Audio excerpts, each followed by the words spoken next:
वंदे मातरम मित्रांनो, आज आपण पुन्हा आलो आहोत मेंढी येथे आणि डॉक्टर मधुकर केरुगीते सरांचं नवोदय व्यसनमुक्ती केंद्र आणि निराधार मानसिक जे रुग्ण असतात त्यांच्यासाठीचं हे केंद्र आहे. आपण आज तिथं पुन्हा आलेलो आहे. आजचं इथं येण्याचं कारण स्पेशल आहे, कारण तुम्हाला आठवत असेल 6-8 महिन्यापूर्वी जो राजू नावाचा मानसिक रुग्ण जो आपल्याला नाशिकमध्ये भेटला होता, आपण त्याला इथं ॲडमिट केलं होतं. तर सरांनी आत्ता सांगितलं आहे आपल्याला की राजू एकदम ठणठणीत झाला आहे. राजू आता त्याचं भावांचे नावं, त्याच्या गावाचे नावं, त्याच्या नातेवाईकांचे नावं सांगतोय. तर आज आपण त्या राजूला भेटायला आलेलो आहोत आणि राजूमध्ये काय फरक पडला आहे तो मी तुम्हाला आता दाखवणार आहे. हे ते सगळे पेशंट आहे जे इथून नीट होऊन गेलेले. मी याच्यात राजूला शोधतोय पण इथं मला दिसत नाही राजू. मला वाटतं याच्यात नसेल तर अण्णा हजारेंचा फोटो आहे इथं. राजू इथं फिरतच होता.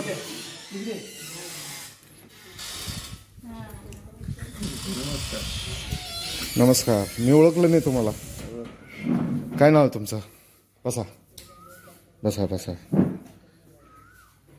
मी ओळखलं नाही तुम्हाला. काय नाव?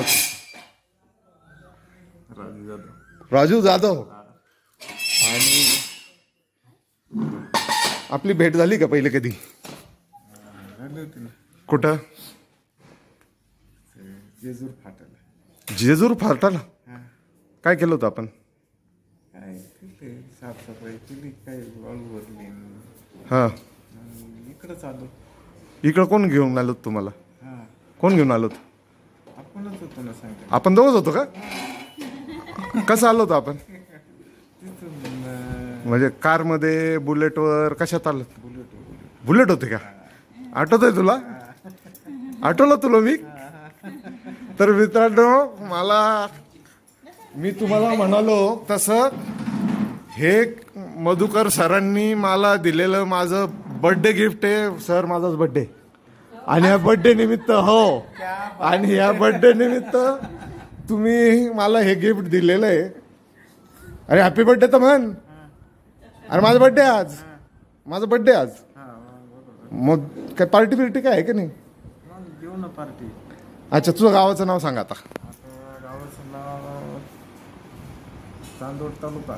हा, गाव. हा. मग गावातच राहतो का माळ्यात राहतो? मग कोण कोण आहे माळ्यामध्ये? अजून कोण कोण? अजून तुझं नाव काय म्हणलं? राजेंद्र जाधव. राजेंद्र जाधव, हिवरखेडा, तालुका चांदवड. तुझं बायको, पोरं? हा. आणि बायको? बायको कुठे? कामाला? नाही, गावाला. पण तुझ्याच गावाला का तिच्या माहेरी? नाही, माहेर गेली का? तिचं माहेर कुठले? सोनोस टाकळीत. कुठं आले? खानदेश मधले का? आणि पोरं तुझ्या गावात आहे? भावाकडे, तुझ्या भावांकडे. ते पोरं नाही नेलं तिने? तर मित्रांनो, राजूनी सगळे त्याचं नाव, गाव, पत्ता सगळं सांगितलंय आणि आपण लवकरच प्रयत्न करणार आहोत त्याच्या घरापर्यंत पोहोचणं. तुला जायचं घरी? मळ्यात राहशील ना? काम करशील का? पण तू मळ्यात फुकटाचं खायला नाही मिळणार तुला. काय काम करशील मळ्यात? शेतीच करावं लागेल. करेल ना? तुझी आई दादा तुझ्यावर प्रेम करता ना? हा, भाऊ जीव लावता ना सगळे तुला? तर सर, आपण लवकरच राजूला त्याचं घर शोधूया. पोलीस पाटलांशी, पोलिसांच्या, तिथल्या लोकल लोकांशी आपण कॉन्टॅक्ट करायचा प्रयत्न करू आणि त्याला घरी न्यायचा प्रयत्न. जायचं ना घरी? कधी? उद्या? बुलेटवर जायचं का कारमध्ये जायचं? हा, बुलेटवर जायचं. हा सर, बोला. तुम्ही चिकार मेहनत केली. मला वाटतं 6-8 महिने झाले राजू इथे. तर त्याच्या स्वभावामध्ये हळूहळू कसा फरक पडत गेला सर? नाही, सुरुवातीला ज्या वेळेला राजूला ॲडमिट केलं होतं त्यावेळेला राजूला कुठल्या प्रकारचं वक्तव्य करता येत नव्हतं किंवा बोलता येत नव्हतं. हा, तो बोलत नव्हता. सतत हसत राहणं हा त्याचा हे होता. तर हळूहळू औषध उपचार करत गेला.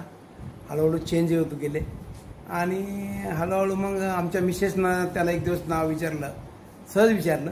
हा. आणि काकीनी, हा. काकीने विचारलं. हा. तिला मग त्यानं ते सगळं नाव सांगितलं.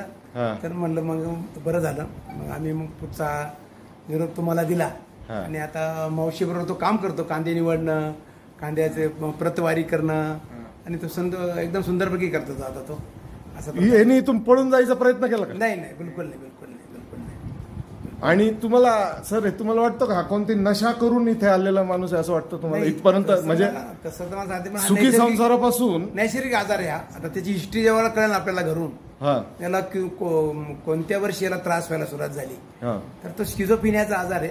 हा. बहुतांशी 12-13 वर्षांना त्याचा स्टार्ट होतो आणि उग्र स्वरूप धारण तो 18-19 वर्षामध्ये त्याचं उग्र स्वरूप धारण होतो. तर ते अनेक प्रकारचे कधीही होऊ शकतो हा स्टार्ट, असं काही नाही तो की या तो आजार या विशिष्ट वयातच होईल असं नसतं काही. पण सर्वसाधारण 12-13 वर्षानंतर हा आजार स्टार्ट होतो आणि त्यानंतर तो 18 वर्ष, 19 वर्ष किंवा 30 वर्षानंतर उग्र स्वरूप धारण करतो. तर आज आमच्याकडे 40 पेशंट आहे सध्या. आता त्या 40मध्ये हे सगळे मानसिक रुग्ण आहे. आम्ही उपचार करतो, त्यांना सांभाळतो. या सगळ्या माध्यमातून ते सगळं चालतंय. तर आज राजूमध्ये बरेचसे चेंज आले आणि राजूला पुन्हा त्याचं घर मिळेल अशी आशा व्यक्त करतो. तोच सगळ्यात मोठा आनंद आहे सर आपल्याला. सगळ्यात मोठा आनंद आहे. आतापर्यंत आमचे 6-7 पेशंट घरी गेले ना.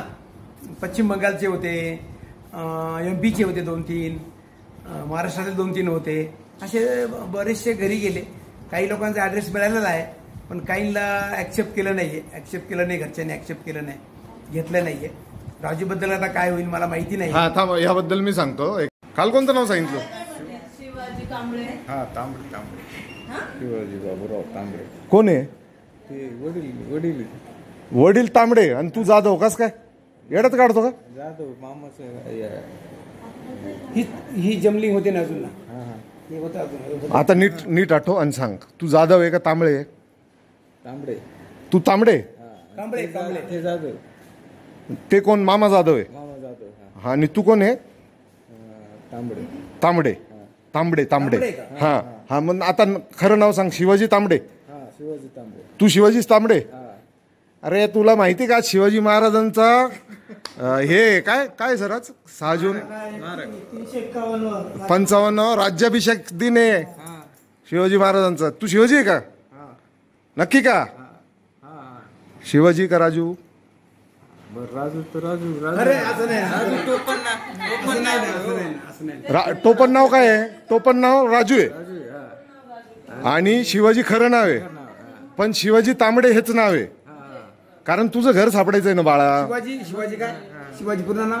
शिवाजी बाबूराव तांबडे. लिहून घ्या. लिहून घे ग. शिवाजी बाबूराव तांबडे. मेसेज टाक रे मला. शिवाजी बाबूराव तांबडे आणि उर्फ राजू. आणि गावाचं नाव हिवरखेड, तालुका चांदवड. हे फिक्स आहे ना? याच्यात काही बदल नाही ना? मुलांची नावं सांग. 2 मुलं आहे ना तुला? हा, दोघांचे नाव सांग.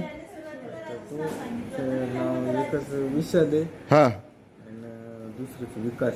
विशाल शिवाजी तांबडे, विकास शिवाजी तांबडे. बरोबर?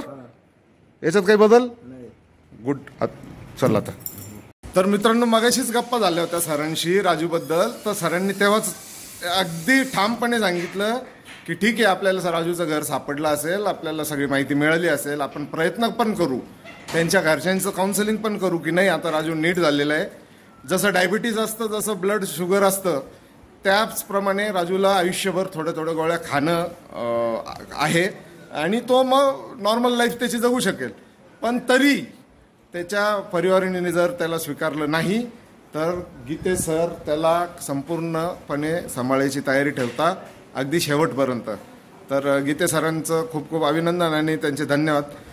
त्याचप्रमाणे मी सगळ्यांना विनंती करू इच्छितो की असे कोणी रस्त्यावर आलेले मानसिक रुग्ण पुरुष कोणी असेल तर आम्हाला नक्की कॉन्टॅक्ट करा. माझा नंबर आहे 9823070721. माझं नाव आहे सोमा कुऱ्हाडे. तर ह्या नंबरला नक्की फोन करा. आम्ही येऊ, त्या पेशंटला घेऊन जाऊ आणि त्याची व्यवस्थित काळजी घेऊ. तसेच महिला कोणी मानसिक रुग्ण तुम्हाला सापडत असेल, रस्त्यावर तुम्ही बघत असाल, तर त्यासाठी पण आम्हाला फोन करा. त्याच्यासाठीचं सेंटर वेगळं आहे. पण पुरुषांसाठीचं आपल्याला नाशिकमध्ये एकमेव सेंटर आहे, ते मधुकर गीते सरांचं. आणि आजपर्यंत मी सरांकडं राजूलाच ॲडमिट केलं होतं ॲक्च्युली. बाकी 1-2 जण जे निराधार होते, पण ते मानसिक रुग्ण नव्हते, त्यांना नाशिकमध्येच त्यांची सोय लावून दिली होती. तर नक्की फोन करा. अजूनही अशी लोक आहे, तर काळजी करू नका. तुम्हाला जी घाण वाटते त्या घाणीला आम्ही स्वीकारू, आम्ही तिला जवळ करू, काय अडचण नाही आम्हाला.